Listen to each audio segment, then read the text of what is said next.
మాజీ శాసనసభ్యుల్ని ప్రారంభించవలసిందిగా కోరుతున్నాను.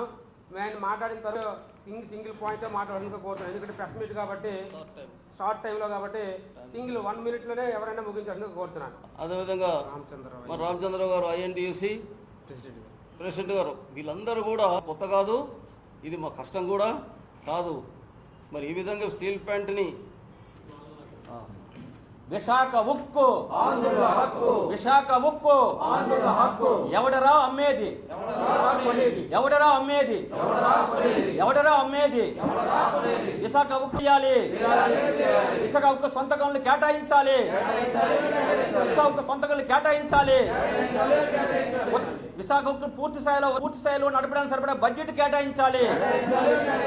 ఉక్కు ఉద్యోగులు బకాయిలు వెంటనే చెల్లించాలి. ఉక్కు ఉద్యోగులు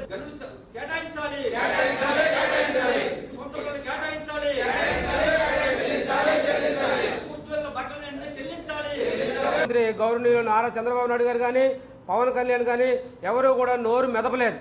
దానికి విశాఖపట్నం ప్రజలందరూ కూడా చాలా బాధపడ్డారు, నిరాశ చెందారు. మరి ఈ సందర్భంగా స్టీల్ ప్లాంట్ పరిరక్షణ కమిటీ తరఫున మేమందరం ప్రజల్లోకి వెళ్ళి వీరి యొక్క ద్వంద్వ నీతిని ప్రజలందరికీ తెలియజేస్తామని ఈ సందర్భంగా తెలియజేస్తున్నా. జై భీమ్, జై భారత్. కాపాడుకుంటాం Visakha steel. Electronic media, social media మిత్రులందరికీ కూడా జై భీమ్. ఈరోజు విశాఖ ఉక్కు ఆంధ్రుల హక్కు అనేటువంటి నినాదంతో చాలామంది పేదలు నిరుపేదల్ని ఒక ఉత్తరాంధ్ర జిల్లాలే కాకుండా ఆ రోజు ఉమ్మడి ఆంధ్రప్రదేశ్గా ఉన్నటువంటి తెలంగాణ ఆంధ్రప్రదేశ్ రాష్ట్ర ప్రజలకు భుక్తి పెట్టినటువంటి బతుకునిచ్చినటువంటి స్టీల్ ప్లాంట్ని, కేంద్ర ప్రభుత్వ రంగ సంస్థ అయినటువంటి స్టీల్ ప్లాంట్ని ప్రభుత్వం నిర్లక్ష్యం వలన వీరు నష్టాల్లో ఉన్నది అనేటువంటి ఒక ప్రచారంలో పెట్టి ఆ విషయాన్ని ప్రజలందరూ ప్రచారం చేసి దురుద్దేశంతో పథకం ప్రకారం ఇది మూసివేయడానికి కోసం కేంద్ర రాష్ట్ర ప్రభుత్వాలు నిర్ణయించింది. దాంట్లో భాగంగానే మరి స్టీల్ ప్లాంట్ ఉక్కు పరిరక్షణ పోరాట సమితి నాయకులు గత 4 సంవత్సరాల నుండి పోరాటం చేస్తూనే ఉన్నారు. ఆ తర్వాత ప్రధానమంత్రి విశాఖ జిల్లా పర్యటనకు ముందు 36 గంటలు హంగర్ స్ట్రైక్ చేశారు. 4 నెలల పాటు జీతాలు లేవు, బైక్ ర్యాలీ చేశారు. స్టీల్ ప్లాంట్ని కాపాడండి అని, స్టీల్ ప్లాంట్ కోసం మీరు నోరు విప్పి మాట్లాడమని చెప్పేసి. కానీ పర్యటనకు వచ్చినటువంటి ప్రధానమంత్రి గారు నోరు విప్పలేదు. స్టీల్ ప్లాంట్ అంశం ప్రస్తావనకు రాలేదు. మరి ఇక్కడ ఉక్కు పరిరక్షణ పోరాట సమితి నాయకులు నోరు విప్పండి, దానికోసం పెదవిప్పి మాట్లాడండి, అంశం మీద స్పందించమన్నారు. ఎవరు స్పందించలేదు. కానీ ఆ రోజు ఎన్నికల ముందు తెలుగుదేశం పార్టీ నాయకులు కానీ జనసేన పార్టీ నాయకులు కానీ ఆ రోజు హామీ ఇచ్చారు. ఆ రోజున ఎన్నికల ముందు హామీ ఇచ్చారు, మా ప్రాణాలనైనా అడ్డు పెడతాం, స్టీల్ ప్లాంట్ని కాపాడతామని చెప్పారు. మరి ఈరోజు ప్రధానమంత్రిని తీసుకొచ్చారు ఇక్కడ విశాఖపట్నం. కానీ ఆ ప్రధానమంత్రి నోట స్టీల్ ప్లాంట్ ఊసలేదు. కేంద్ర మంత్రులు దానికి ప్రస్తావన లేదు, ఎంపీలు మాట్లాడలేదు, ఎమ్మెల్యేలు మాట్లాడలేదు. అంటే దీన్ని బట్టి మనకేం అర్థమవుతుందంటే ఈ ఉమ్మడి ప్రభుత్వం, ఉమ్మడి కేంద్ర రాష్ట్ర ప్రభుత్వాలు కూడబలుక్కొని అదానీకో లేకపోతే జిందాల్ కంపెనీకో ఇవన్నీ అమ్మేయాలనేటువంటి కుట్రలో భాగంగానే ఈ మౌనం అనేది మరి జాయింట్ యాక్షన్ కమిటీ తరఫున మేము మరి భావిస్తున్నాం. ప్రాణాలైనా మేము అడ్డు పెడతాం, స్టీల్ ప్లాంట్ను కాపాడతామని చెప్పి ఆ రోజు హామీ ఇచ్చారు.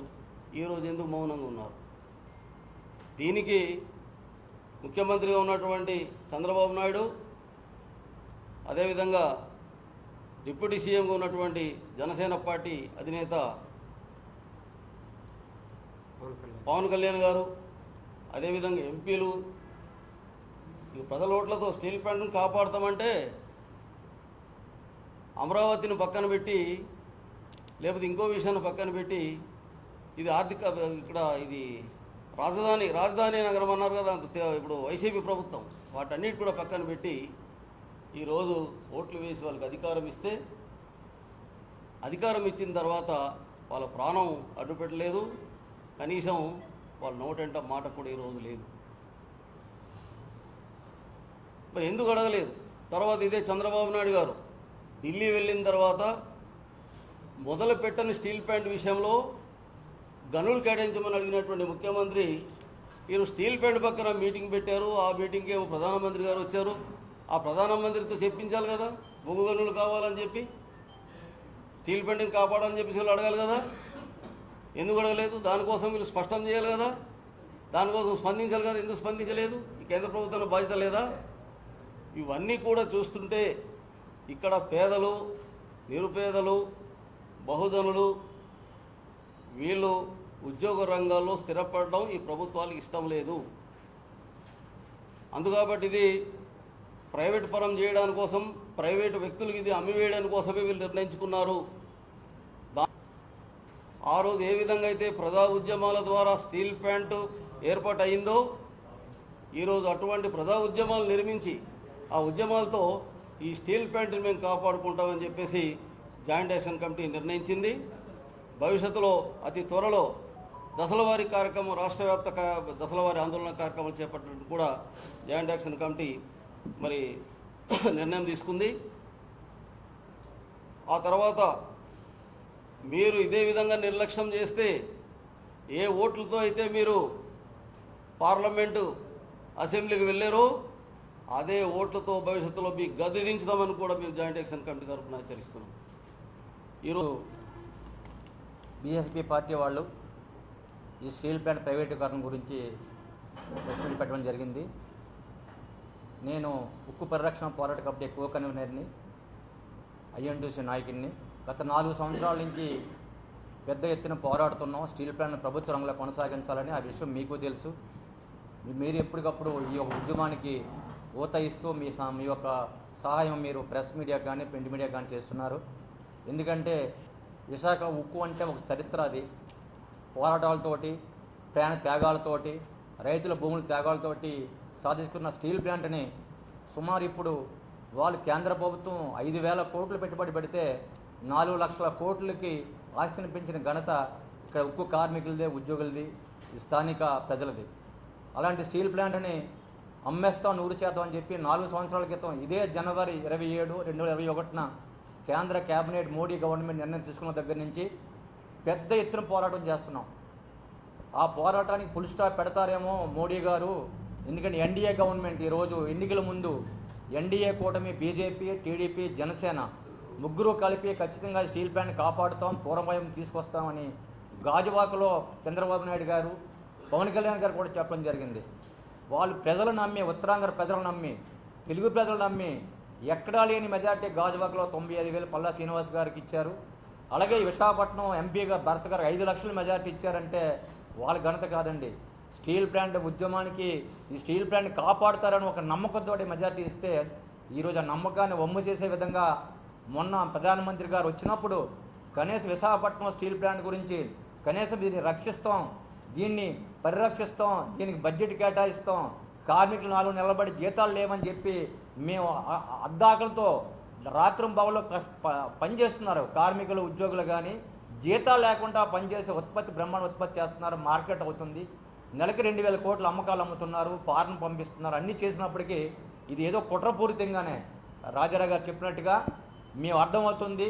ఎందుకంటే మీరు అందరూ నమ్మారు. చంద్రబాబు నాయుడు గారు 40 సంవత్సరాలు హిస్టరీ అంటారు, విజన్ ఉందంటారు.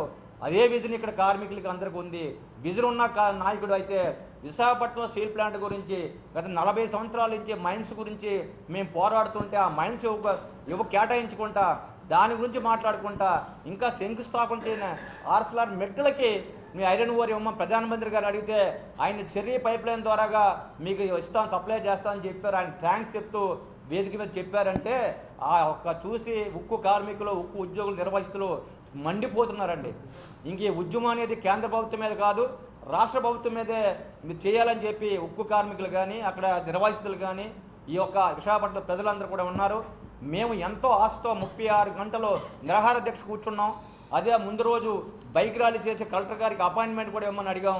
కానీ ఇవన్నీ పక్కన పెట్టి ఇంత ఉద్యమాన్ని కూడా, ఈ యొక్క చరిత్ర ఉన్న ఉద్యమాన్ని కూడా ఏమీ పట్టించుకోకుండా చంద్రబాబు నాయుడు గారు, మా పవన్ కళ్యాణ్ గారు మోడీ గారిని పొగట్టడానికి మీరు ఆయన చూసుకున్నారు.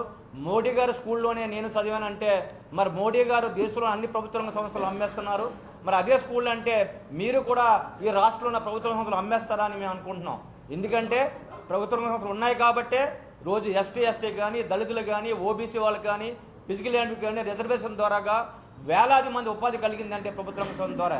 అవన్నీ రిజర్వేషన్ తగ్గించడానికే, పూర్తి చేయడానికే ఒక విశాఖపట్నం స్టీల్ ప్లాంట్, ఒక స్టీల్ ప్లాంట్ ఉండగా పక్కనే ఇంకో స్టీల్ ప్లాంట్ పర్మిషన్ ఇచ్చి దానికి అన్ని వసతులు ఇచ్చి, వాటర్ ఫ్రీ ఇచ్చి, ఎలక్ట్రిసిటీ ఫ్రీ ఇచ్చి, ట్యాక్సులు ఫ్రీ ఇచ్చి, ల్యాండ్ ఫ్రీ ఇచ్చి అన్నీ చేస్తున్నారంటే ఈ యొక్క విశాఖపట్నం స్టీల్ ప్లాంట్ని కాపాడండి, దీని సేల్లో విలీనం చేయండి, దీనికి మైన్స్ ఇవ్వండి, దీనికి బడ్జెట్ ఇవ్వండి, పూర్తి స్థాయి ఉత్పత్తి చేయడానికి. కానీ 4 సంవత్సరాలు పోరాడుతుంటే ఉక్కు కార్మికులు కానీ, నిర్వాసితులు కానీ, ప్రజా సంఘాలు కానీ, రాజకీయ పార్టీలు దీన్ని పక్కన పెట్టి ఎన్నికల ముందు హామీని కూడా తొంగలో తెక్కి చేస్తే ప్రజలు అమ్మారండి. ఖచ్చితంగా మీ మెజార్టీ ఇచ్చారు. మీరు గతంలో మరి వైఎస్ఆర్ పార్టీకి 51 ఎమ్మెల్యేలు ఇచ్చి 11 ఎమ్మెల్యేలు దించినప్పుడు ఇదే ప్రజలు మీకు 164 ఎమ్మెల్యేలు ఇచ్చారు. మీరు ఎక్కువేం కాదు.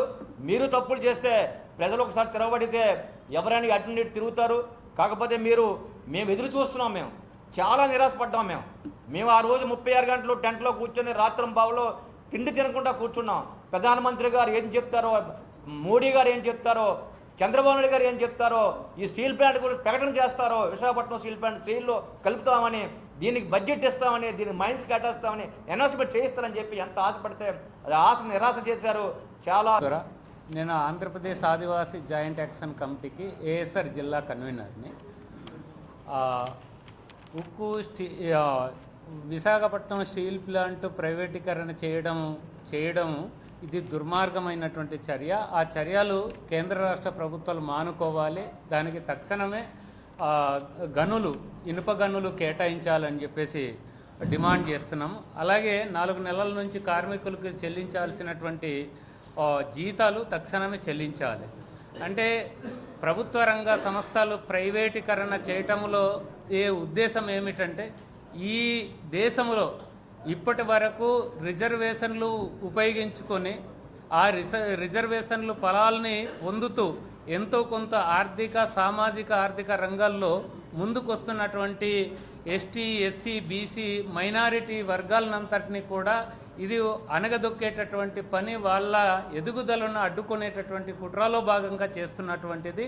ఇది ఖచ్చితంగా మనం ఇప్పటికే స్టీల్ ప్లాంట్ అమ్మకంలోకి పెట్టారు. ఆల్రెడీ ఎల్ఐసి లాంటి సంస్థలు ఆల్రెడీ అమ్మేశారు. కనుక అదంతా మొత్తం మళ్ళీ అది జాతీయకరణ చేసి దాన్ని యథాతథంగా ప్రభుత్వ సంస్థలుగా కొనసాగించాలి. ఇది ప్రధానమైనటువంటి డిమాండు. ఈ మధ్య కాలంలో ఈ విషయంలో కనుక మనము ఉదాసీనంగా ఉన్నట్లయితే అసలు ఈ దేశంలో ఏ ప్రభుత్వ రంగం మిగలకుండా చేస్తారు అనేటటువంటి దాన్ని నేను ప్రజలందరికీ హెచ్చరిస్తున్నాను ఈ సందర్భంలో. ఎందుకంటే ప్రైవేటు సంస్థల్ని, ప్రైవేటుగా ఉండేటటువంటి బ్యాంకుల్ని జాతీయకరణ చేసి ప్రజాపరం చేశారు. అదే ప్రపంచంలో ఎక్కడైనా జరుగుతుంది. ప్రైవేటు వాళ్ళు నిర్వహించలేరు కాబట్టి దాన్ని ప్రభుత్వం నిర్వహిస్తుంది. ప్రభుత్వం అధికారులు కావాలంటే మార్చుకుంటారు. వాళ్ళు ఈ అధికారి బాగా చేయకపోతే ఇంకో అధికారిని పెట్టుకుంటారు. కానీ ఒక్కసారి ప్రైవేటు వాళ్ళ చేతికి వెళ్ళిందంటే అది అక్కడ మనమందరం బానిసలుగా బ్రతకాల్సిందే తప్ప అక్కడ మనకి హక్కులు ఉండవు. అంటే ప్రజాస్వామ్యం లేకుండా డిక్టేటర్షిప్ అనేది, నిరంకుశ పరిపాలన అంటే ఎలాగుంటుందో ప్రైవేటు పరిపాలన కూడా అలాగే ఉంటుంది. కాబట్టి ఈ దేశ ప్రజలందరికీ కూడా నేను మనవి చేసేది ఏంటంటే ఈ బీజేపీ ప్రభుత్వము, ఈ తెలుగుదేశం ప్రభుత్వము, వీళ్ళందరూ కలిపి ఎన్డీఏ కూటమిగా ఉన్నటువంటి ఈ ప్రభుత్వం మొత్తం దేశంలో ఉండేటటువంటి ఆస్తులన్నిటి కూడా, యావత్ ఆస్తులన్నీ కూడా అమ్మేయాలని దశలుగా అమ్మడానికి కొన్ని ఆల్రెడీ అమ్మేశారు. ఇప్పుడు ఇంకా అమ్ముతున్నారు. మనం ఏమనుకుంటున్నామంటే స్టీల్ ప్లాంట్ ప్రజలదే, స్టీల్ ప్లాంట్లో ఉద్యోగాలు చేసే వాళ్ళదే సమస్య అనుకుంటాం, కానీ కాదు. ఈ విషయాన్ని మీరందరూ కూడా గమనించాలి, ప్రజలందరూ కూడా గమనించాలి. ఇది దేశానికే సమస్య. ఇటు కొన్ని లక్షల కోట్లని వాళ్ళు పంచుకోవడానికి దొంగలందరూ తయారయ్యారు. కాబట్టి దాని మీద మనం చాలా పెద్ద ఉద్యమం చేస్తే కానీ దాన్ని కాపాడుకోవడం సాధ్యపడదని చెప్పేసి ఈ సమావేశంలో మీ అందరి దృష్టికి తీసుకొస్తున్నాను.